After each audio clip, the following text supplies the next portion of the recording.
భూపాలపల్లి జిల్లా కేంద్రంలోని TRS party కార్యాలయంలో విలేకరుల సమావేశంలో మాజీ ఎమ్మెల్యే గండ్ర వెంకటరమణారెడ్డి మాట్లాడారు. కుర్చీలు జరుపుడు చేయకుండా కుర్చీలు జరుపుడు అది ఇంకెవరు కుర్చీలు తీసుకోండి.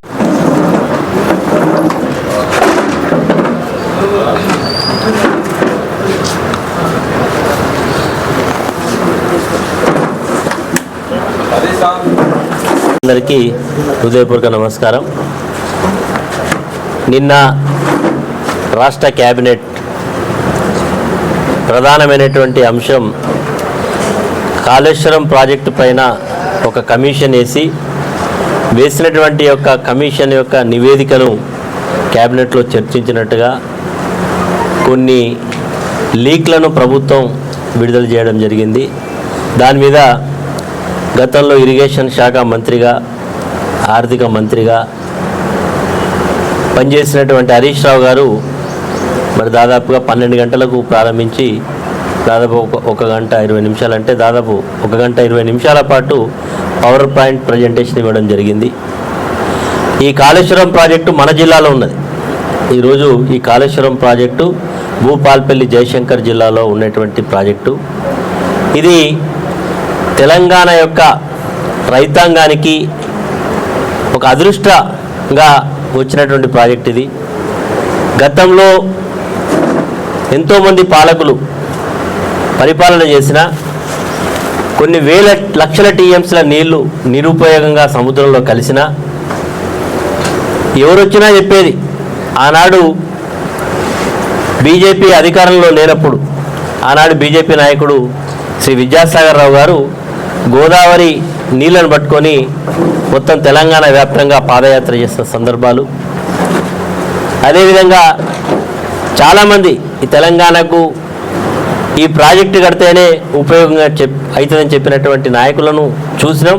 కానీ వాళ్ళు ఎవరు కూడా ఏం చేయకపోయినా తెలంగాణ రాష్ట్ర సాధన కొరకు నిర్విరామ కృషి చేసి తెలంగాణకు దీర్ఘకాలిక ప్రయోజనాలను దృష్టిలో పెట్టుకొని అనతి కాలంలో కట్టినటువంటి ప్రాజెక్టే కాళేశ్వరం ప్రాజెక్టు. ఆ కాళేశ్వరం ప్రాజెక్టు ఒక కమిట్మెంట్తో కడితే ఈరోజు ఈ ప్రభుత్వం అధికారంలోకి వచ్చిన 2 సంవత్సరాలలో పరిపాలన మీద దృష్టి పెట్టకుండా ఎన్నికల హామీలు అమలు చేయకుండా కేవలం వాటిని కప్పిపుచ్చుకోవడానికి డైవర్షన్ పాలిటిక్స్ చేస్తున్నారు. ఆ డైవర్షన్ పాలిటిక్స్లో భాగమే ఈరోజు ప్రభుత్వం ఇచ్చినటువంటి నివేదికలో లీకులు. ఆ లీకుల ఆధారంగా ఒక కమిట్మెంట్తో ఈ ప్రాజెక్టు కడితే కేసీఆర్ గారి పేరు ఏ రకంగానైతే చరిత్ర పుటల్లో చిరస్మరణీయంగా నిలిచిపోతున్నదో దాన్ని తుడిసేటువంటి ప్రయత్నంలో భాగంగానే ఇవన్నీ చేస్తూ ఉన్నారు.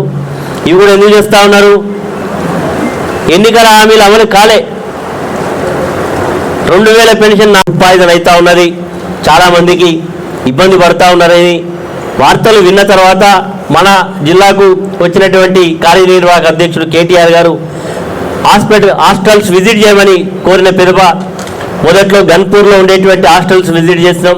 చిట్యాల, ముగుళ్ళపల్లి కూడా శుక్రవారం నాడు ఉదయం ఆ రోజు మహాత్మా జ్యోతిరావు పూలే అదేవిధంగా కస్తూర్బా గాంధీ 2 కూడా విజిట్ చేయడం జరిగింది.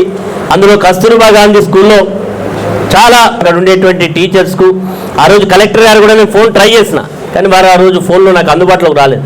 ఆ రోజు ఎందుకంటే జిల్లా యంత్రాంగానికి చెప్పాల్సిన బాధ్యత మీడియా మిత్రులందరి యొక్క ముందే వాళ్ళు పెడుతున్నటువంటి మెను సరైన పద్ధతులు లేదు, చాలనేటువంటి కూర పెడతా ఉన్నారు, అక్కడ సరిగా లేదని చెప్పి వారికి హెచ్చరిక కూడా చేసేస్తున్నారు. సరిగా పెట్టండి, లేకపోతే ఫుడ్ పాయిజన్ అయితే మీరు పెట్టేటువంటి వెజిటేబుల్స్ సరిగా లేవు. ఆ వెజిటేబుల్స్ అన్నీ కూడా వారం 10 రోజుల కింద కోసినటువంటి సొరకాయలు అన్నీ కూడా నల్లబడ్డాయి తీసుకొచ్చిళ్ళు. మరి మొలకలు వచ్చినటువంటి ఆలుగడ్డలు అక్కడ ఉన్నాయి. కాబట్టి వీటన్నింటిని కూడా టేక్ కేర్ చేయమని చెప్పినాం. కానీ వాళ్ళ యథాపనలో చేసింది కాబట్టి నిన్న 31 మంది విద్యార్థులు అక్కడ ఇబ్బంది పడ్డారు.